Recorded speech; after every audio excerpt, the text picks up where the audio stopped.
Hello সবাইকে। আজ একটু অন্যরকম ভিডিও। আমি চাই এই ভিডিওটা আমার স্মৃতির খাতায় থেকে যাক। আমি এমএ 4th সেমিস্টারে আজ প্রথম দিন ইউনিভার্সিটি যাই অ্যান্ড আমি রবীন্দ্রভারতী বিশ্ববিদ্যালয়ের ছাত্রী হিসেবে একটাই কথা বলতে চাই, রবীন্দ্রভারতী বিশ্ববিদ্যালয় সম্পর্কে নতুন করে কিচ্ছু বলার নেই। তবে শীতকালে রবীন্দ্রভারতী বিশ্ববিদ্যালয় ফুলের সমৃদ্ধিতে ভরে ওঠে। তারপর এই তো আমি ক্লাসে পৌঁছে যাই অ্যান্ড ক্লাস শেষে আমি চলে আসি, টিফিন খেয়ে চলে আসি বাড়ির উদ্দেশ্যে।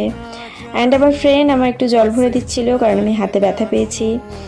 তবে আজ আমার একটাই কথা বলার, আমি চেয়েছিলাম একটা পরিপাটি ভিডিও থাক, কিন্তু সেটা তো আর হলো না, আমি হাতে চোট পেয়েছি। যাই হোক, তারপর অটো করে দমদম থেকে শিয়ালদা অ্যান্ড শিয়ালদা দিয়ে ক্যানিং, তারপর গাড়ি করে বাড়ি ফেরা। টাটা, সবাই ভালো থেকো, সুস্থ থেকো।